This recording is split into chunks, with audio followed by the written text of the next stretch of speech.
I count it as one of the greatest honors of my life to serve the people of Missouri and my Senate colleagues as the Missouri Senate President Pro Tem. The challenges, opportunities, victories, and defeats, in addition to my personal convictions, have shaped my views of this role and my leadership in Missouri's upper chamber.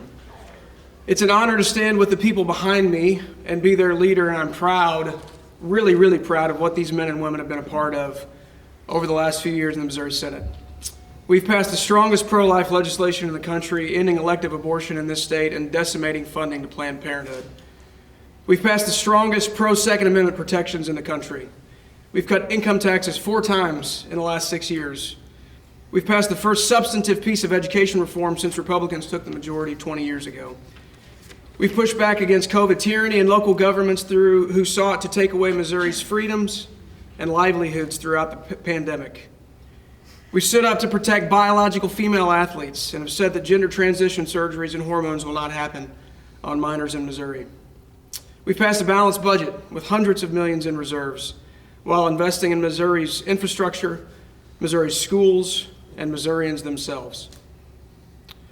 The beginning of the 2024 legislative session in the Senate has been nothing short of an embarrassment. A chamber designed to be occupied with civil, principled statesmen and women have been overtaken by a small group of swamp creatures who all too often remind me more of my children than my colleagues. This group has heard the cry of Missourians, this group behind me, who are demanding more of us. They have demanded progress, civility, and the passage of policies that will provide better schools, a stronger economy, and safer communities around this state. Instead, the Caucus has chosen to use the Missouri Senate as a place to try and salvage their languishing statewide campaigns and intentionally destroy the institution in an effort to claim that the game is rigged against them. They are willing to upend more than a century of tradition and honor simply so they can continue to receive a paycheck from taxpayers. As the leader of the Missouri Senate and with the full support of the true Republican majority, we will no longer allow this to stand. Today I've made the following changes to our Missouri Senate committee structure. The removal of Senator Denny Hoskins as the chair of the Committee on Economic Development and Tax Policy. The removal of Senator Denny Hoskins from the Senate Appropriations Committee. The removal of Senator Andrew Koenig as chair of the Committee on Education and Workforce Development. The removal of Senator Bill Eigel as chair of the Committee on Veterans, Military Affairs, and Pensions. The removal of Senator Rick Bratton as chair of the Select Committee on the Protection of Missouri Assets from Foreign Adversaries. The removal of Rick Bratton as vice chair of the Committee on Education and Workforce Development. The removal of Senator Rick Bratton as vice chair of the Committee on Veterans, Military Affairs, and Pensions. The naming of Senator Ben Brown as the chair of the Committee on Economic Development and Tax Policy. The naming of Senator Rusty Black as chair of the Committee on Veterans, Military Affairs, and Pensions. The naming of Senator Elaine Gannon as vice chair of the Committee on Veterans, Military Affairs, and Pensions. The naming of Senator Curtis Trent as chair of the Committee on Education and Workforce Development, and the establishment of the Select Committee on Empowering Missouri Parents and Children with Senator Curtis Trent as chair. These are not actions taken lightly, but it is clear that they are both timely and necessary. Let me make one thing perfectly clear.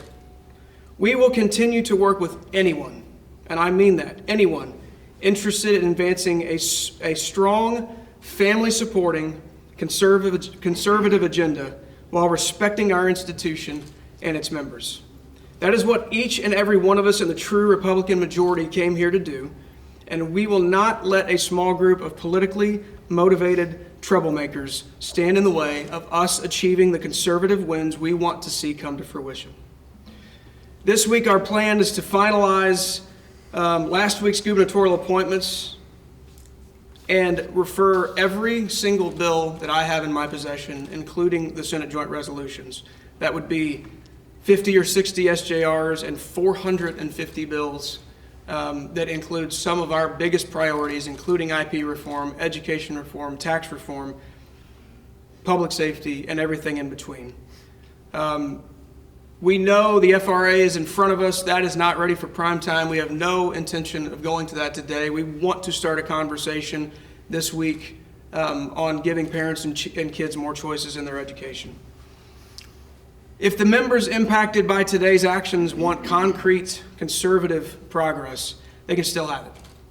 The true Republican majority stands ready to get to work to move our shared priorities: education reform, tort reform, IP reform, tax cuts, public safety, and so much more. We are about results, and we don't care who gets the credit. All of these policies are attainable, but it will only come if the Chaos Caucus makes an intentional decision to start working with their colleagues instead of taking their marching orders from people in Virginia. Senator O'Loughlin. So I just want to echo Senator Rowden. We have a lot of bills waiting in the wings that we have not been able to get to. We have education reform, tort reform, tax reform, initiative petition reform, and it's time that we get to business. We're tired of having books read to us on the floor and valuable floor time being wasted. So I fully support his decisions, and I look forward to working with the rest of the Senate. Senator Reed. Can I get my glasses out here? Good afternoon. Assistant Majority Floor Leader Jason Beam. The Missouri Senate is one of the most respected bodies in this state, a place where senators represent their districts and their constituents in a stately and respectful manner. We work together to better our state. Since I've been in the Missouri Senate, a group of senators have not followed the tradition of respect and integrity. Instead, they have used the floor of the Senate for their own personal interest, make political speeches, and obstructed the process in which legislation and issues are debated and passed. The time has come to not allow this destructive behavior. I stand firmly with our caucus, the Republican caucus, to address this issue now so that we can have a productive session passing the budget and our conservative legislative priorities. Thank you. Leadership will be in my office after session today. We can answer additional questions today, but for now, that's all we're going to do. Thank you.